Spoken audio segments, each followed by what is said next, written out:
think I'm set. Yep. Thank you, Lisa. Your introduction is almost as long as my talk. What I plan to do is talk for a modest amount of time. I really would like to open it up for questions and comments, preferably questions. I find that this audience is different than quite often the audiences I address, which quite often are technologists only, and I'd like to see the input from that. I should comment very briefly on the Cyber Civilization Research Center at Keio. Basically, the aim here is to look at the impact of cyber in all its aspects on civilization as a whole.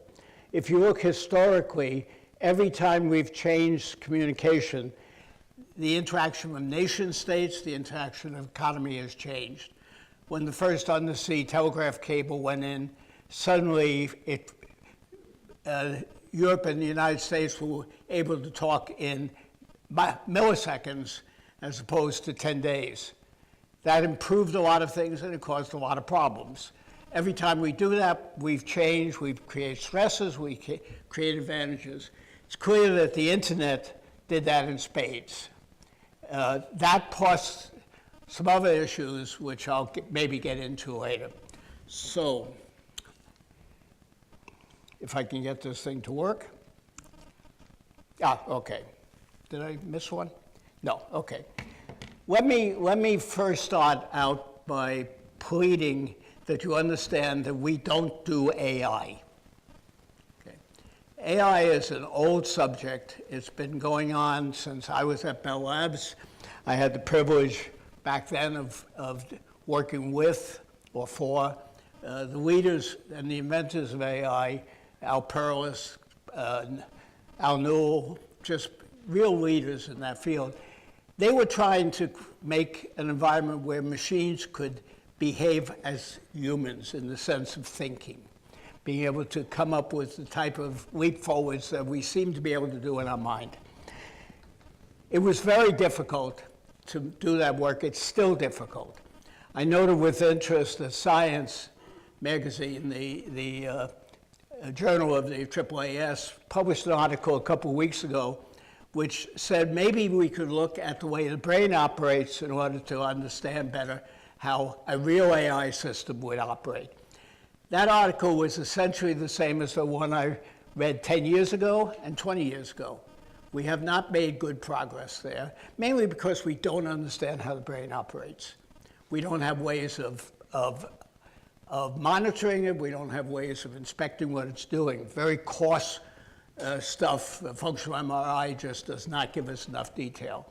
So we don't do AI. We do deep learning.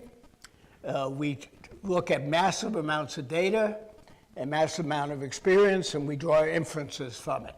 Now, I'm not saying that's not valuable. It's incredibly valuable. It's just not AI. And so images of iRobot or Asimov's robotics or Terminator are just not within our grasp. Not with autonomous control in the sense that they control it. There are controllable robots which may cause us problems, but it's not AI. And I bear down on that mainly to make sure that you understand that we're doing a spectacular amount of stuff in a very constrained area. We just have no idea in the world of how to do intelligent machines. Okay, why has that happened? Deep learning as a field, I'll call it neural nets because that's how it's usually done, where you have this environment where as you feed in data, relationships are made and inferences can be drawn from it. Were first explored in the 60s. Bell Labs was one of the leaders in that, MIT was others. We didn't have the computing power back then. We could make toy applications. What's happened over the past 50 years now is our computing power has gotten incredibly advanced. Now, I keep pointing out that my watch, my Apple Watch, has more computing power than Bell Labs had when it was leaders in computing, undisputed leaders. So now we can operate on very large environments. We can put them together in distributed environments, the cloud. I tend to hate that term, but and we have a huge amount of data on which to learn, because this whole thing depends on your abilities to learn from the past, learn from data. When you play chess, for instance, one of the things you do is look at all the moves that have been done by masters, and you try to draw from that inferences on what you should do. I'm simplifying it, a lot of things, but that's basically the role. We've advanced from a nice computer science toy, which it was back then, to an economic force. Everybody is doing deep learning. I may lapse into calling it AI, but please excuse me. Some people have called it light AI. I find that difficult to swallow in the sense of terms. It's being applied to a huge amount of fields, from medicine through hiring decisions, policing, looking at your behavior and decide whether or not you will be potentially a thief or create a crime. China, for instance, with their social credit system, is using that methodology to grade people, to decide whether or not they should be allowed to travel, etc.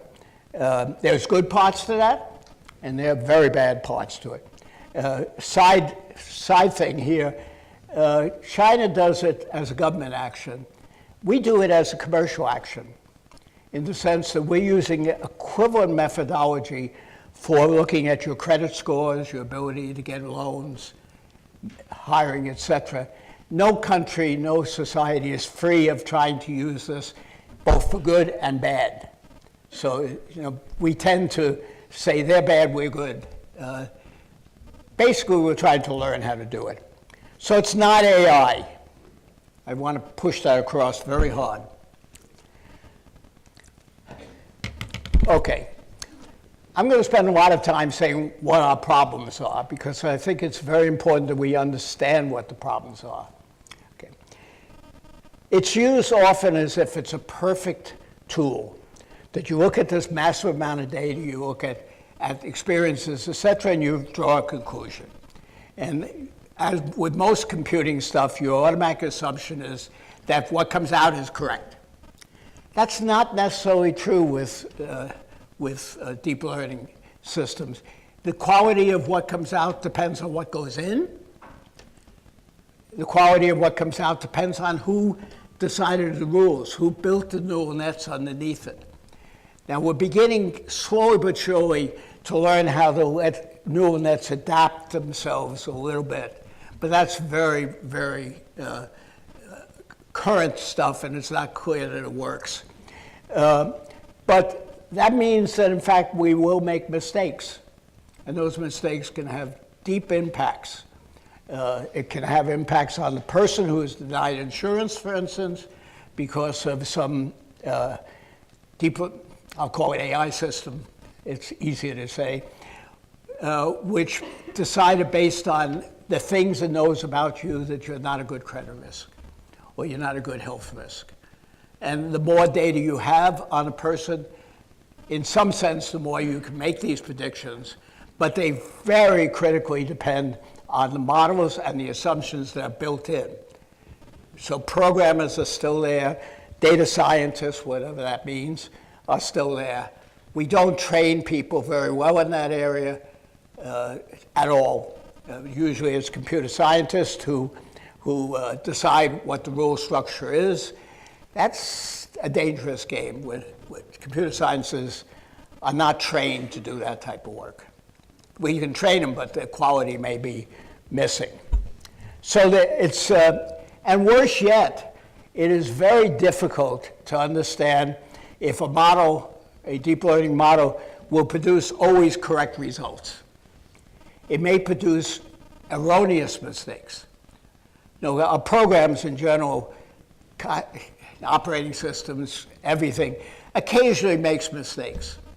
You get a crash, you get a bad answer. That's happened in the history of computing for years. Here, the incorrect mistake may be one that sends a person to jail, or at least endangers their health. We don't understand how to monitor these things, and as they grow more and more complex, our abilities to understand whether they're correct or not is even hard to talk about. And yet they are getting bigger. The ability of us to now tie together different AI systems, different learning systems, and couple them means that now, courtesy of our worldwide networks and our computing clouds, we can now have enormous interacting systems. And again, we don't really know exactly how good they are, best way of putting it. It can yield unexpected and possibly wrong results and possibly dangerous results. Now, some of it is an issue of, let me call it ethics. Cars are an interesting case. Our automated cars, assuming they work, have some interesting problems which are constantly raised in courses that look at ethics. Suppose the car's driving down the road and there's a broken down car in front of them, and on the sides of that broken down car there are two groups of people. One an elderly woman or man, and the other some kids. Which way should the car go? It can't stop. Which way should it go? That's not something that a computer will, it's not a computational problem. Built into that is some deep ethical considerations which are not worldwide. I can tell you, most likely in parts of Asia, with the respect for the elderly, they may choose the elderly side. In other places, they'll choose the children on the grounds that they're the best future payoff. I've used that term badly. How is that decided? I have no idea in the world. It certainly shouldn't be decided by a couple of computer science people hacking up some neural nets. So that's a big question, and it's a very difficult question. And it just shows up all over the place. Airplanes, well, we saw one example, which is probably not particularly a problem of deep learning, but it shows the impact of automatic systems and human beings. We couldn't fly our planes currently if we didn't have a huge amount of automation. Pilots have reasonable focus times, and to expect it for over a 20-hour period for them to do things right if they don't have a lot of automation is unreasonable. On the other hand, complex automation can get ahead of the pilot. Witness the two crashes there. Now that also had a lot of non-automated problems. I flew a plane for a long time as a pilot, and the thought of having a plane that counted on one sensor to make a decision that critical is unheard of in the aviation industry. And that's a big problem. But that has nothing to do with the technology. It has more to do with decision making. Hiring is another one that can just go wrong. If you look at the social credit system in China, all your activities, allegedly, are gathered together and a quote score is made. And depending on the level of your score, you may or may not be able to take a train. You may not be able to be hired. We do roughly the same. There are a lot of now human resource people who feed the information about a potential hire into a computer system, and that computer system gives them advice on whether or not this person should be hireable. Now, some of it depends on health records, and so the massive amount of information we gather on people has a big impact on that. If you have a lot of claims or a lot of hospitalization, you may not be able to get the job because you're a potential liability for health insurance costs. Now, we've done that for years, but not as carefully and cleanly as we do it now. And this is beginning, I think, to happen going down in age, behavior of kids in school, behavior of them on their social networks, are going to have an impact on whether or not they're admitted to schools potentially, whether or not they're hired, whether or not they get security clearance if they're in that line of work. And yet it all comes from a not very well controlled gathering of information about the person, and one that in general is not approved by the person. And then there's my favorite one, which is the tendency of law enforcement to say, AI, we're going to use that to make sure that we identify people who are going to be criminals and do something about it. It's never quite clear what they intend to do about it. But in general, you could see a world where in the future those people are educated, I think that's a nice term, to make sure that they don't damage society. That would be, I don't think it's acceptable under any situation, but it's certainly not acceptable when you don't know that those evaluations are correct. So where does that leave us? Two things. One is we don't have an ethical base for people who develop these systems. And we don't have an environment where the commercialization of them can be controlled. Facebook, Google, all those places make their money basically on being able to either forecast your desires, Amazon is a good one, for goods or other things that can feed into stuff which makes money. Okay? Some of the pharmacies have access to your hospital data and your medical records and will attempt to use that to enhance their abilities to sell to you.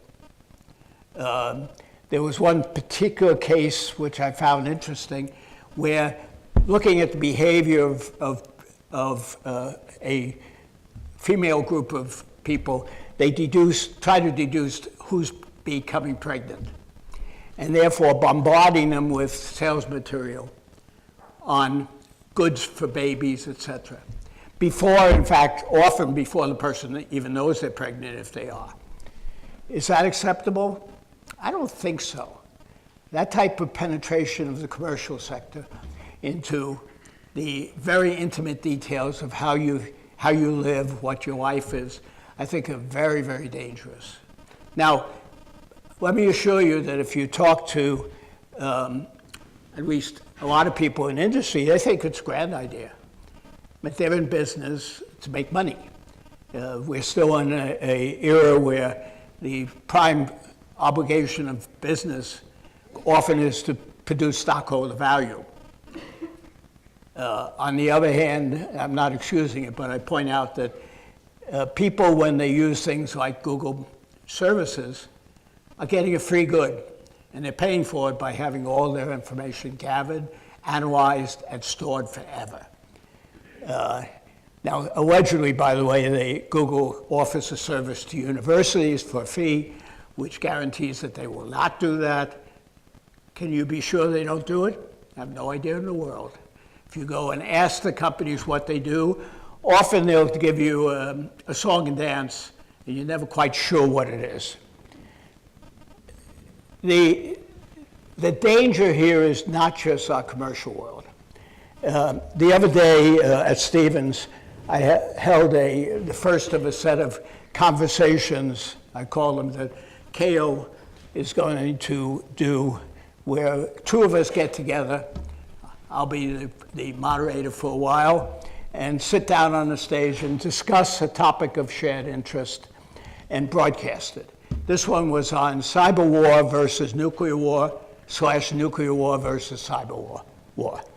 And it turned out, by the audience reaction, to be a very, very interesting discussion.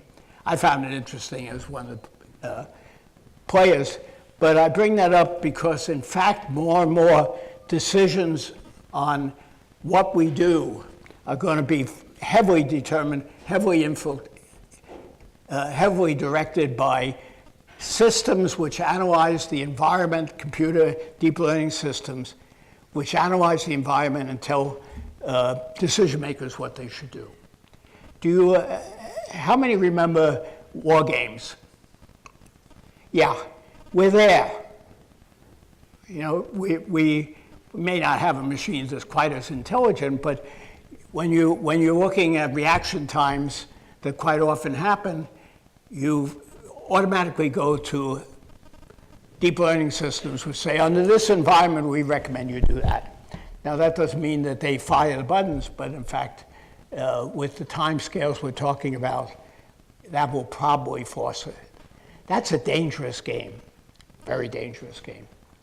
The other thing which I worry a lot about, and that's our reaction to things.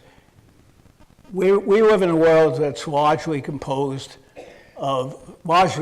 by computers. Our power system that distributes electricity is very heavily controlled by computer systems. I was married the night of the first blackout, and I have fond memories of it and not so fond memories of it. I was on 43rd Street between 5th and 6th Avenue when the lights went out. Look at what could happen now if the lights go out. Probably the first thing we do is to blame North Korea or China. Take your choice, okay? What the political system would do under those conditions is largely unpredictable right now, because it will be emotional, it will be political, it will be, gut feeling of what they should do. That's a very dangerous game when they're going to count on advice from computer systems which look at the state of the world and the state of things and try to draw emphasis and recommendations. That doesn't mean we should not do it. It just means that we have to realize that we're not getting, it's not a numeric solution. When I add 5 and 5 together, I get 10. Okay, and most computer systems will give me 10. When I take a set of facts and a state of past experience and I put it together, I might not get 10. I may get 8 or 12. And so you may react in exactly the wrong way. And that can escalate quite rapidly up to activity, up to an environment which we prefer not to see happen. So what I'm saying is caution, we're there, we're not going to bury this stuff. But we should be looking at citizens, not particularly as to whether we'll have intelligent robots going around the iRobot thing, because that's way in the future. I don't think we have the vaguest idea how to do that. But we should be looking at the use of deep learning systems to make critical decisions about us, about our world, and about the future of the world. And we're not really doing that. There have been several attempts to define an ethical basis. Now, one should watch ethical bases. We've had in the engineering profession, the ACM has a statement, Association for Computing Machinery, has a set of ethical recommendations for computer scientists. I would guess that maybe 1% of computer scientists know it exists. We don't educate them. We don't have any ethics courses in our educational system.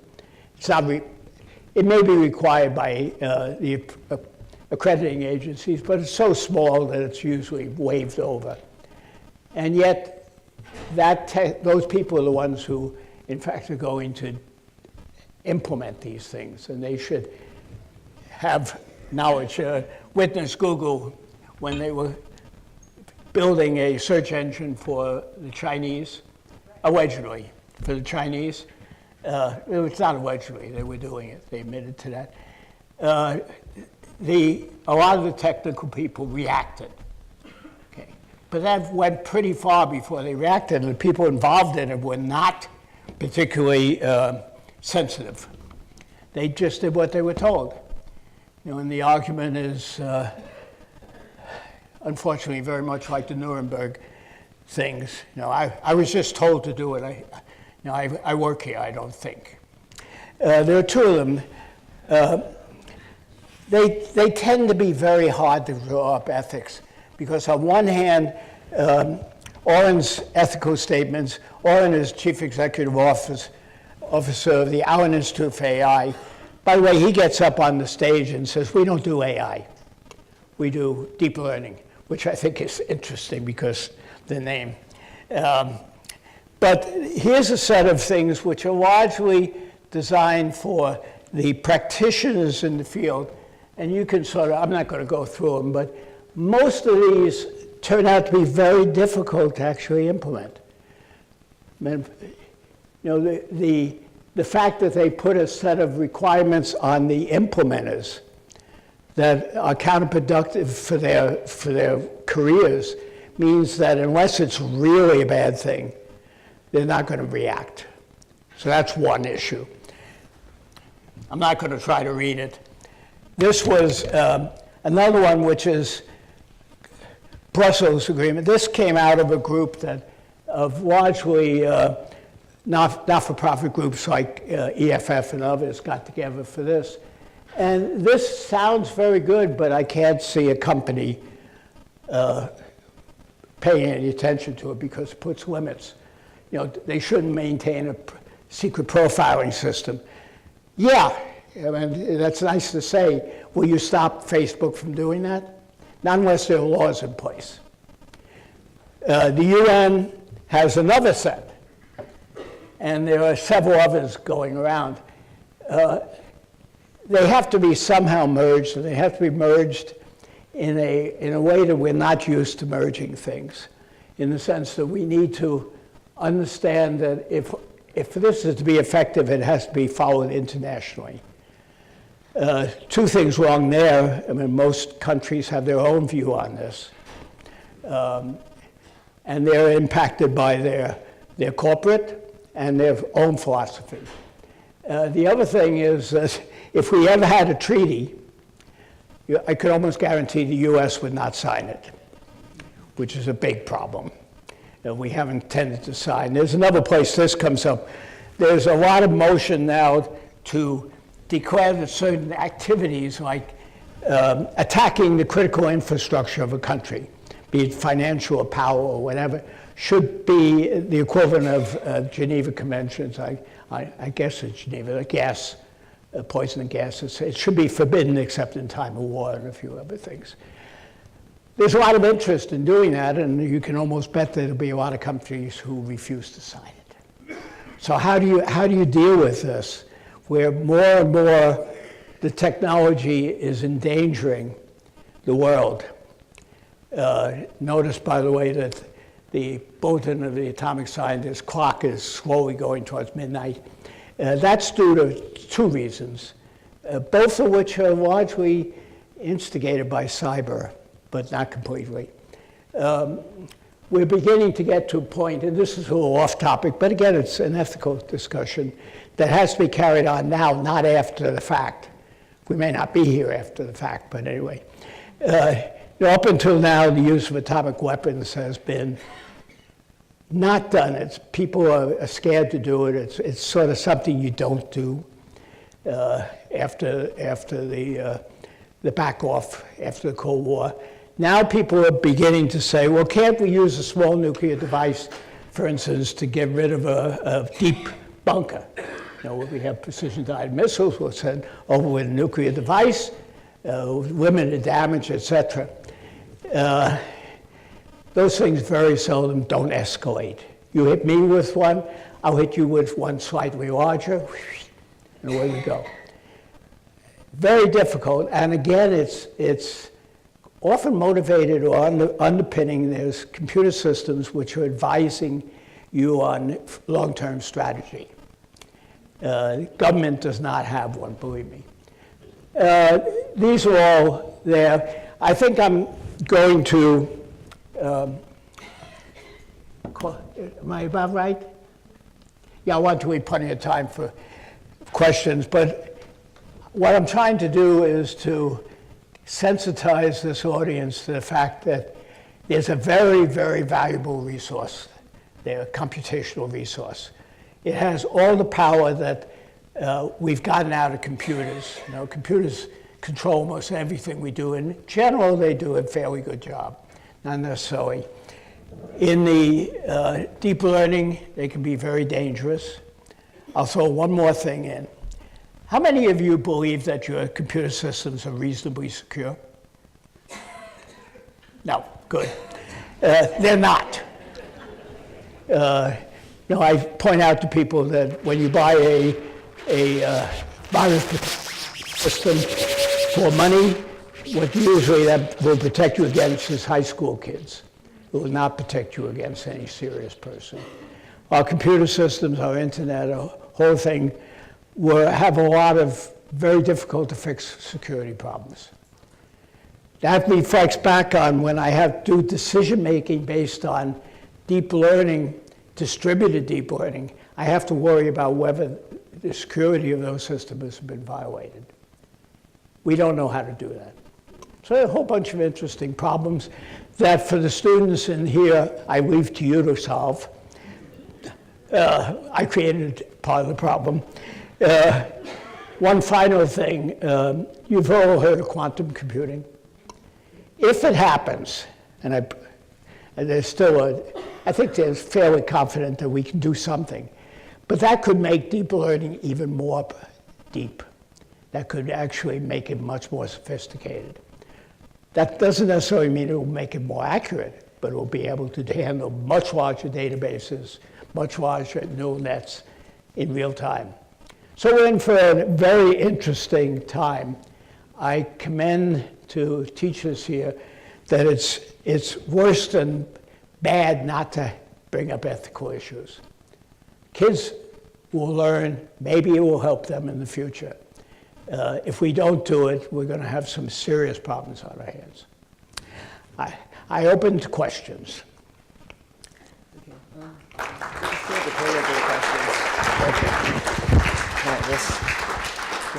Can I have this thing? Yeah. Oh, is this microphone? Yeah. Okay. Yeah. Okay. Can we have name? Yeah, my name is Tom Tauber. Good morning. I'm struck that the guidelines that you put up, which I had not seen before, which is very interesting, don't start out with the statement of the Hippocratic Oath, which says, first, do no harm. And it appears that they concern themselves mostly with transparency, as opposed to the issue, at what point will the system get out of control, that is to say, out of human control. It seems to me that these statements here all imply that humans will have full control over the system, and this says nothing about what happens if the system takes over and does things that are beyond the control of humans. Yeah, Would you address that, please? That's very accurate. Can you hear me? This is what? Okay. There's been some current research in deep learning systems that evolve, not create intelligence. Just get that off. But based on what it's done and the scope of what it examines, decides that it will modify its neural net, will modify its criteria. That doesn't necessarily always work positively. Okay? But you also raised another interesting question. One of the places where neural nets have had a fair amount of, quote, success is in the medical area. We have huge medical databases, lots of sensitivity on their analysis, lots of laws, but in fact, there's a huge amount of data there. The one I liked was that, I forget who did it, but I think it was Google actually. They came up with this brilliant idea that they would be able to use deep learning and their basically social networks to predict when flu epidemics were starting. And so they looked at all the stuff they have available to use about, looking for words that talked about flu, et cetera. And they predicted some epidemics. Well, it turned out what was happening is when a neighbor got a flu, the relatives and the neighbors would talk about the fact that they have flu and the ... and that would score up as a mini epidemic in that area when one person had the flu. And predictions were so off that At that point, Google quietly snuck out the back door. So, yeah, you're right. I didn't claim any of these are good. I just illustrated for the attitude of it. Yes, they do sort of say, do no harm. They leave that out. But remember, Google's motto used to be, do no harm, do no harm, do no evil. Notice that's not used anymore. That could be accidental, but I doubt it.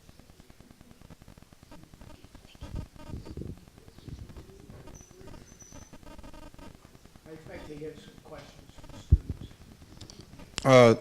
So from what you said, it seems like private industry really isn't going to regulate itself. Does that mean the only real solution in America is going to be voting? No. Our abilities to regulate are very bad track record. Now, I spent some time along with Jerry Faulhaber, who's here at the FCC, and we can attest to the fact that regulation has its problems. It's heavily influenced by industry, by lobbyists, by a whole set of things, and by a fundamental misunderstanding on the part of government officials on the technology that underpins whatever they're regulating. And when I was at the FCC, I think there were a small handful of people who understood what the internet was, even though they were somehow trying to see how to regulate it.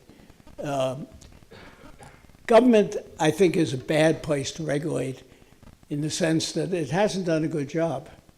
It's politically sensitive. It's just not, I'm not sure how to regulate. And part of it is in the ethics of people do things. And I guess, I'm not a lawyer, but I guess getting companies to be liable for what they do, as opposed to now where it's very hazy on the liability. If I predict something or I say something about your employment possibilities, am I liable? God knows. I don't know how to control it. Ideally, and also remember that these things are not national. I think you see in the European right to be forgotten the problem of internationalizing in local areas laws or rulings. It's just very difficult to do. So I just don't know. I think that's an interesting question for international lawyers, international philosophers of law. I don't see that many people addressing it, but there are people trying to address it. So if we were going to try to improve this situation, do you have any recommendations for, like, what would we actually do? Yeah, I'm a firm believer in the fact that we need to educate our people more. You know, we produce the next generation of people. We have to educate them. Whether it will stick or not, I don't know. At some point in the future, though, I think we're going to be in the potential of having society saying, why did you allow that to happen? And we may not want to be in that position as scientists. The last time we did that, we didn't actually follow through. The nuclear physicists lived in a very depressing world after nuclear bombs. They realized what they had done, and one could argue what they did was right or wrong, but in fact it was a deep philosophical problem, which we still I think education is best. I would like to see a requirement in computer science program for a course in ethics, practical ethics, not philosophical, if I can use that term, but practical ethics, looking at case law, case studies, to see what could have been done, what was done. Because I found it impossible to actually, even at good schools, any schools, get that course approved. You have so much to teach in computer science undergraduate that that's not really fair. So we also have to change the attitude of the teachers. Mr. Farber, if you could stand at the podium, we can't, oh, there we go. Okay, I'm Never sorry. mind. I'm a uncontrollable wanderer.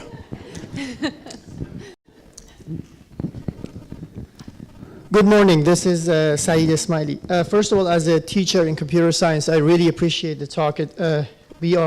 I am personally enjoying this conversation. I definitely take into account the education. I think that is a great thing that we all have to remember. But even if not just for graduate or undergraduate studies, I think that disjunction between the social sciences or the liberal arts and the science in terms of hardcore science that we have, that is also a deeper problem that I don't know how we can address it or in a graduate or undergraduate level. We can definitely add more courses, but I think the disjunction between the liberal arts and the historic and the old school science as math, physics, and this is also even worse in other countries. In the US, I guess, going through different education systems, I believe here we at least have a better understanding of social sciences as opposed to, let's say, South Korea, Russia, India, even China. They do have a complete separation between, for example, social liberal arts and the sciences.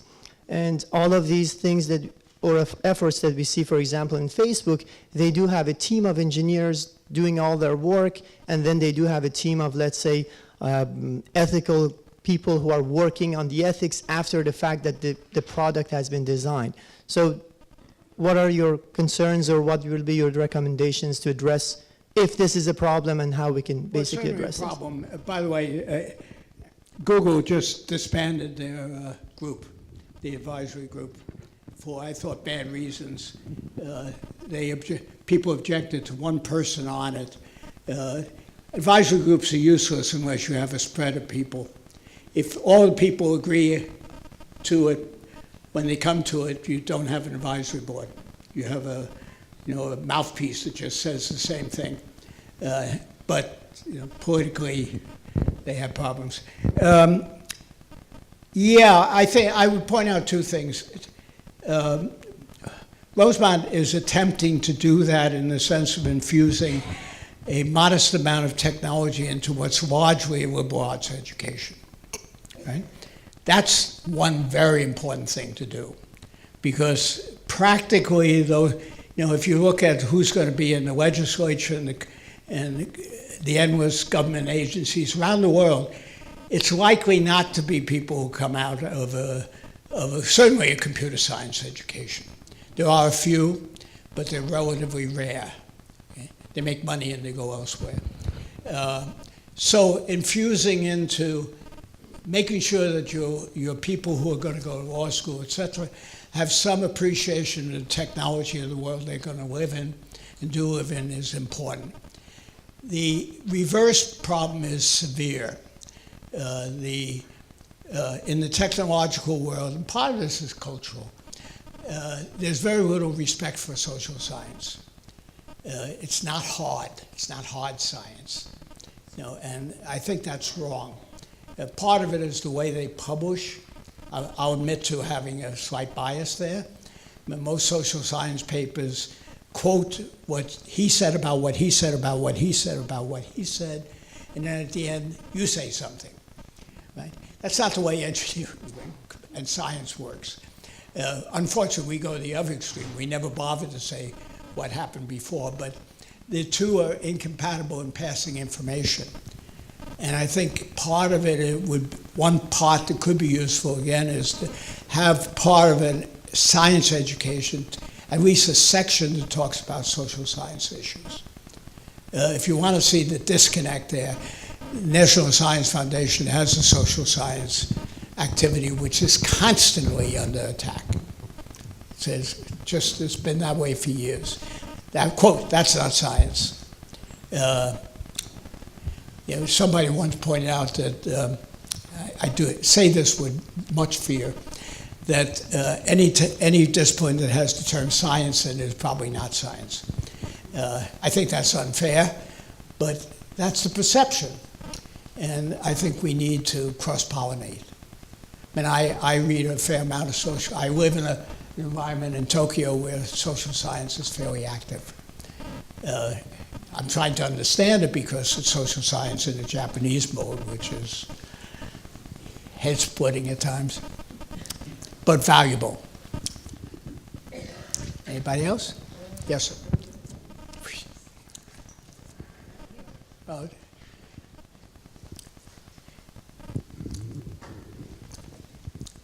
Yeah, I recently have a article in the Health Affairs blog on the psychological danger of violent video games, and I'm one of the things I mentioned is there was a Supreme Court ruling on a law in California that had been passed that said they couldn't be sold to children without permission, and the law was struck down as unconstitutional by a 7-2 majority.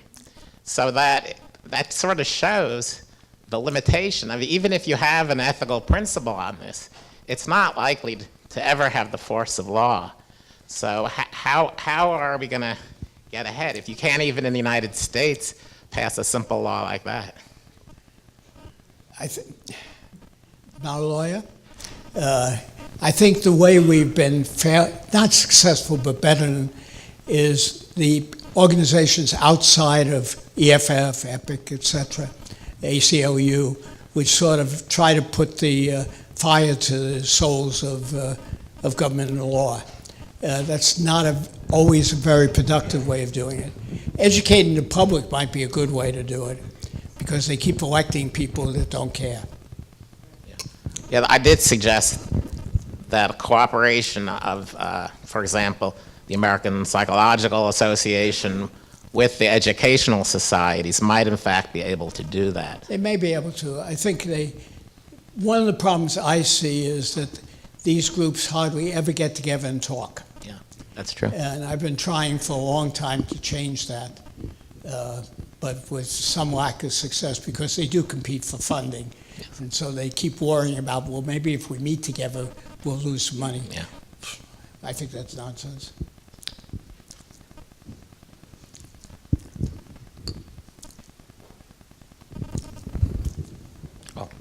Thank you.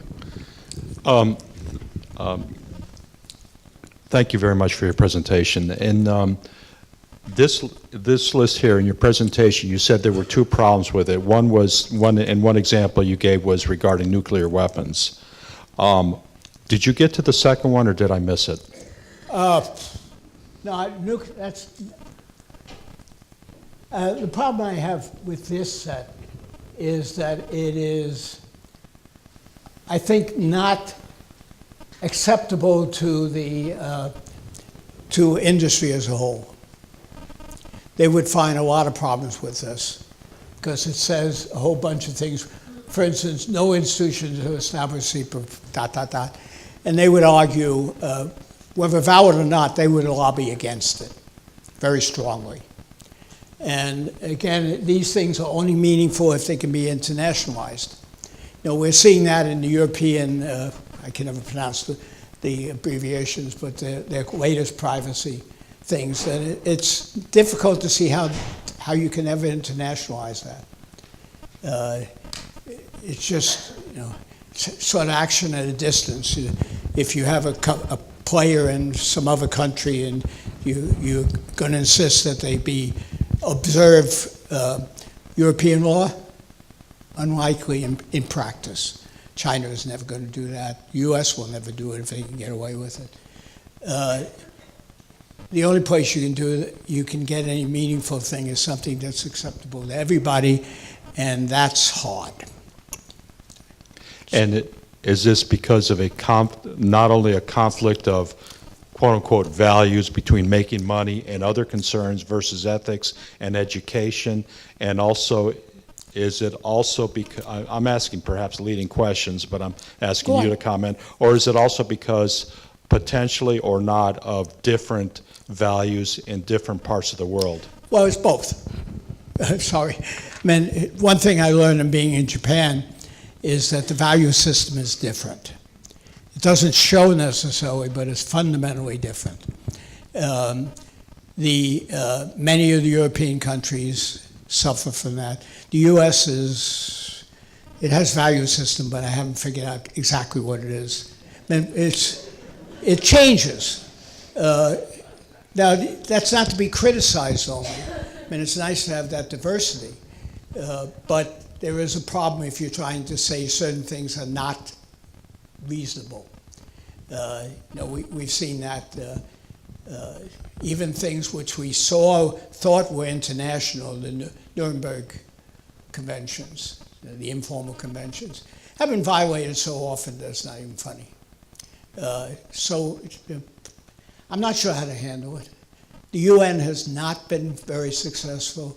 ITU has tried, not very successfully.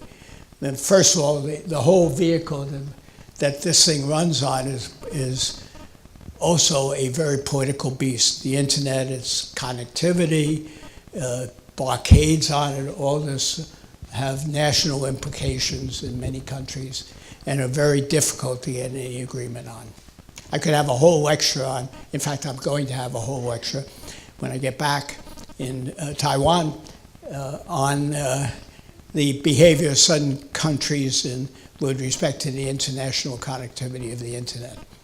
Many of them are blockading, attempted blockade. Yes, sir. Just a minute, we have a question up here. Okay, and then how much time do we have? Okay. This is going to be short. So Vince's famous for saying IP over everything. Obviously, that's a viral concept, and that we have to deal with it. I think you're owning up to that. I like that. That's great. So IP over everything being a viral concept that took over, that lacked any sort of form of control that we've had to layer on that would have been existing in other protocols that look to be post-internet protocol.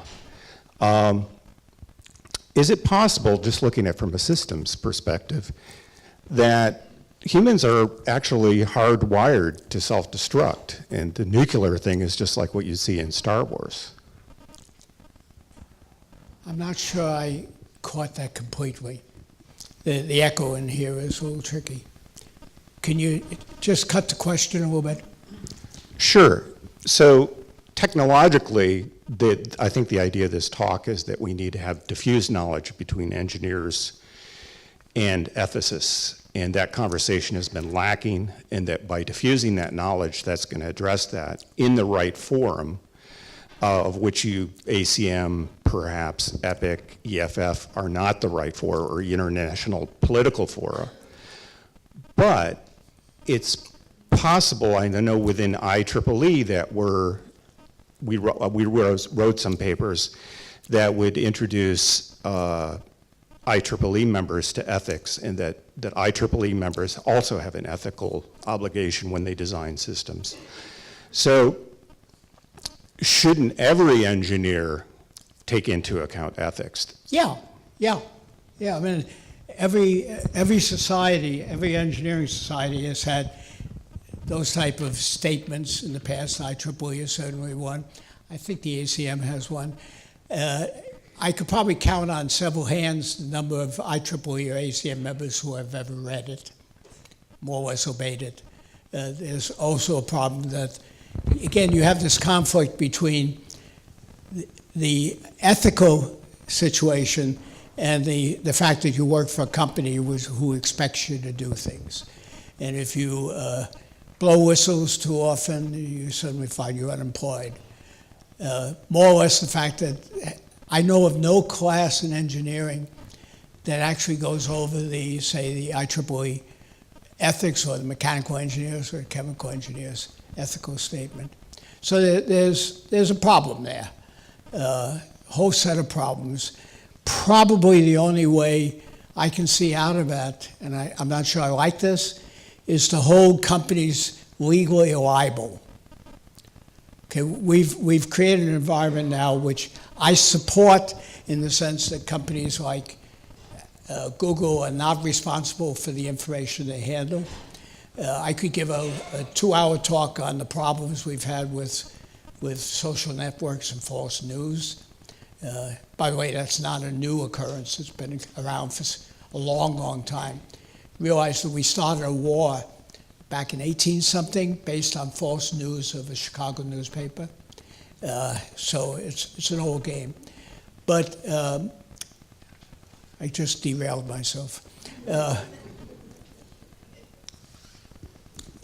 But yeah, I think you know where I'm going.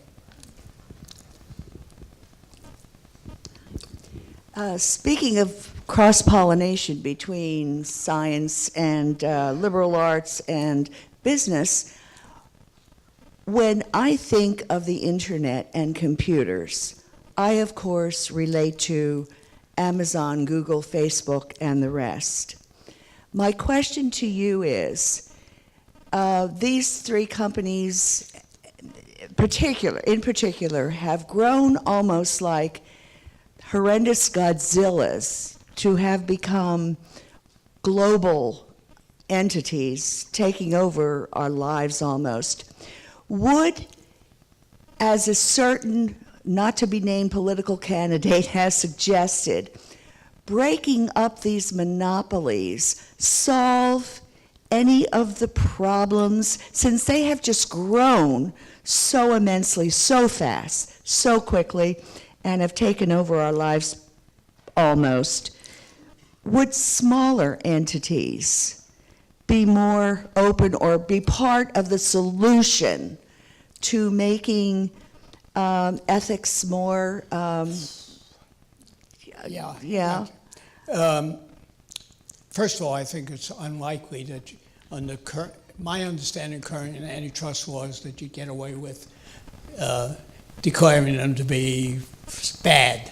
I mean, if you're going to use antitrust laws, you have to show some stuff. I'm not a lawyer, but it strikes me that there's a lot of competition there, and so isn't that what we want? I think the way you will attack that is to make them liable for certain things. Okay, now realize that that's a negative thing. I mean, they act as publishers, as innocent bystanders. They just relay stuff. I think that's going to get harder and harder to defend, and you'll probably find laws which make them liable for certain things. That will make them more careful. Whether that solves the problem, I don't know. Basically the reason they've grown is they supply a service for nothing. In return, you give them access to all your data. The public can easily get around that. There are a lot of competitors out there who'll be happy to supply a service where you pay it by the month. And they will, quote, hands off. Those have never succeeded very well. but the public is becoming more and more conscious of this and reacting and revolting against that. So you see no difference between size and ethics. I didn't say that. Oh, sorry. I said it's most difficult. Okay, And understood. size is certainly, control is certainly, when you control marketplace, you tend to get a little bit. I just don't see how that's going to happen. I would argue that the public, yes, is concerned. Will they be concerned enough to do anything in the ballot box? That's our mechanism. So far, they haven't seemed to be that worried about it. I worry a lot about it, but I have a way out. Now, I use my Keio account, which Google is contractually not allowed to scan. All right, thank you. We have a lot of questions, so I'm going to make my way up front shortly. Yeah, I need to sit for a few minutes. Is it okay if I come off the stage? Oh, bring me a chair would help.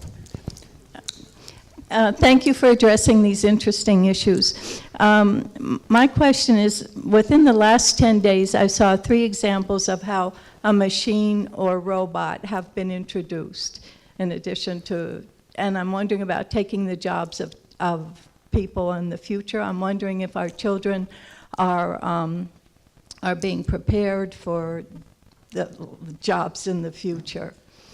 I would worry too. We keep talking about the reindustrialization of the U.S., at least our current president, and yet that translates into very few jobs. And the jobs are certainly not job replacement jobs. Thank you. Let me sit down for a minute. I'm not completely shocked, but my knee got affected by low benches in Japan. Their seats are low, and it's a problem.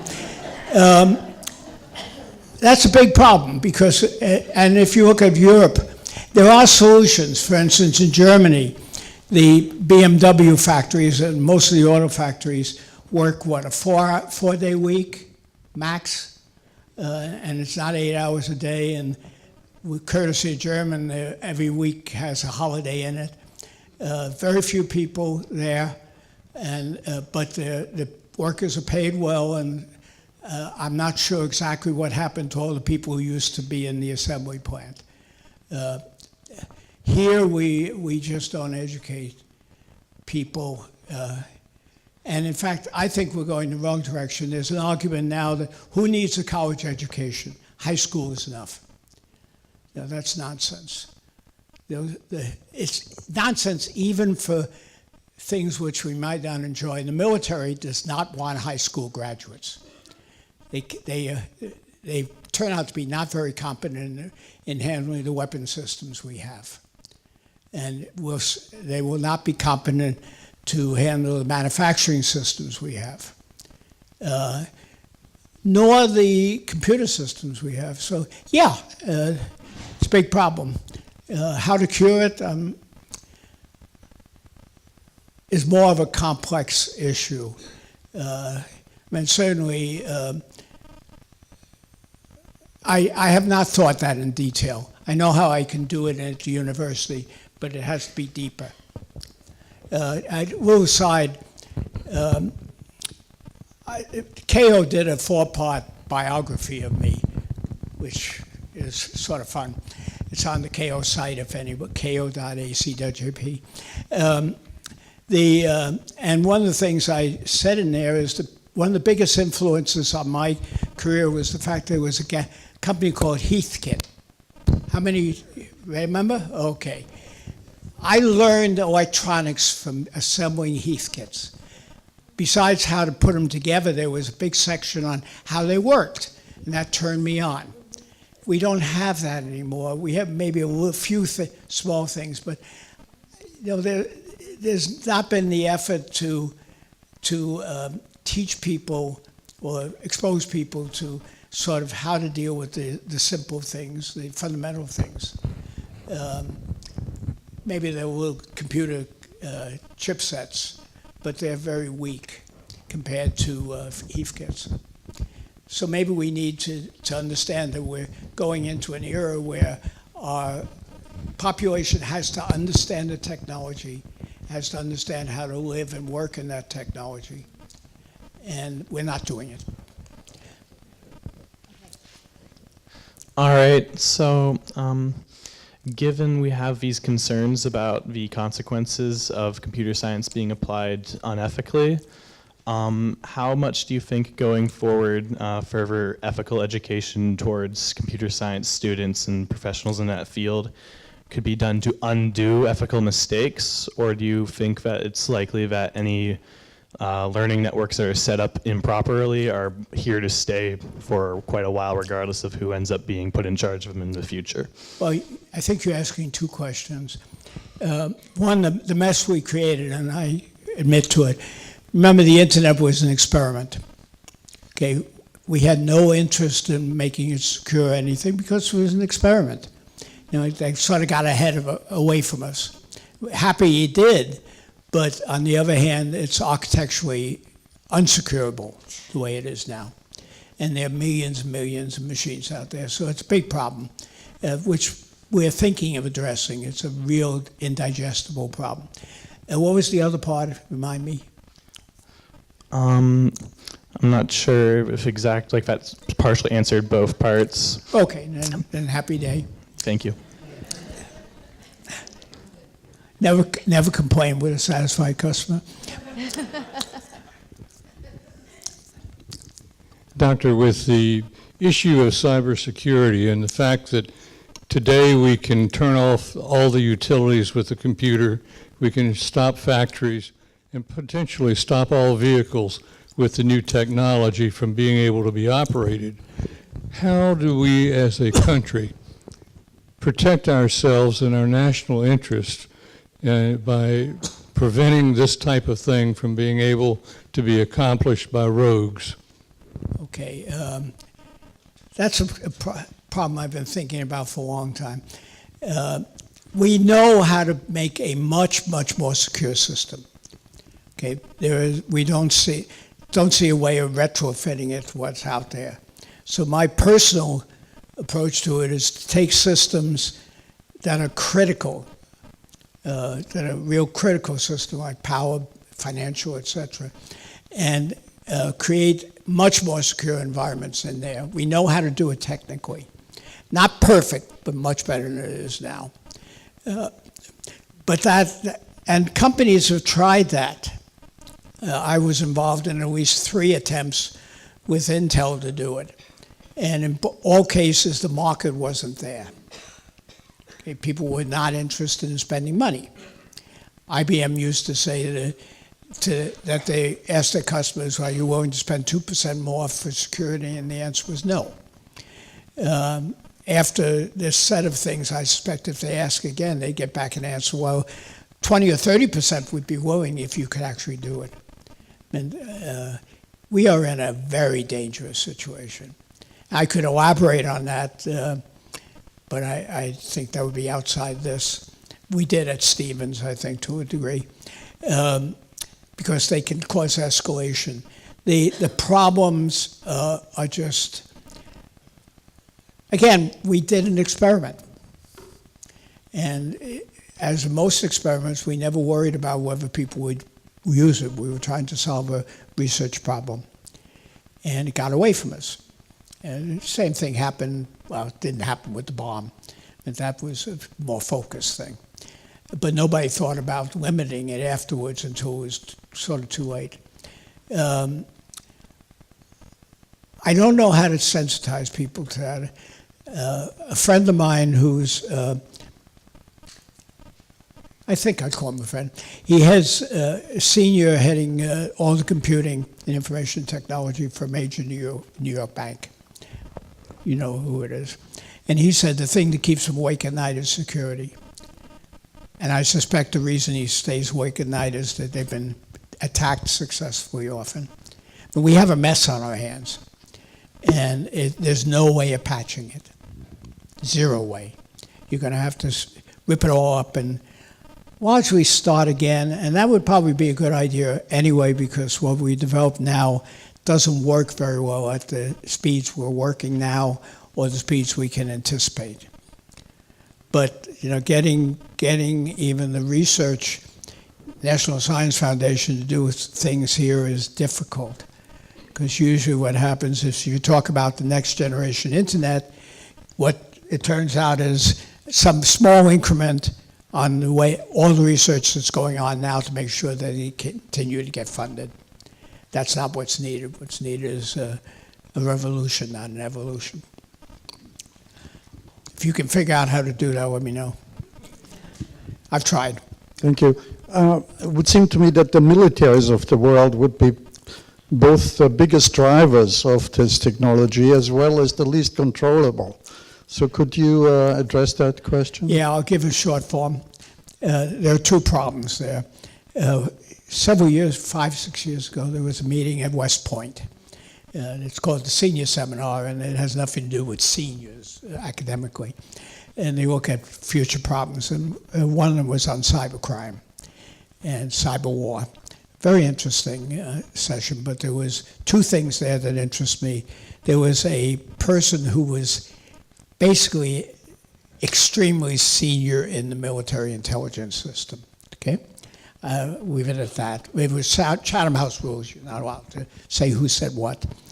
And basically, he opinioned that MilNet, the military net, had no such problems because there was an air gap between the civilian net and the military net, and they were secure, therefore. I pointed out to him that was the 3rd time they said that, and neither previous case had ever worked. The other one was a little thing, and I think it shows the level of understanding. A person who was president of a very, very secure aerospace company, extremely secure. You could probably figure out who. Worried about people bringing in flash drives into their offices, because those things are marvelous for bringing contagion in. And so he sent a letter out to everybody saying, under no conditions are you to do that. He then repeated it 2 weeks later. Then he took 100 flash drives and put in just the reporting stuff, just so they could see if they were plugged in, scattered them over the parking lot.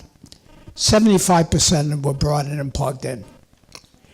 Of that 75% who were plugged in, 80-some-odd% were plugged in by senior management. His only suggestion was super glue in every USB connection. And that wouldn't work, I pointed out to him. There's a fundamental lack of understanding. And we see it, if password files appearing unencrypted. I think the way to cure that problem is to make them liable for it.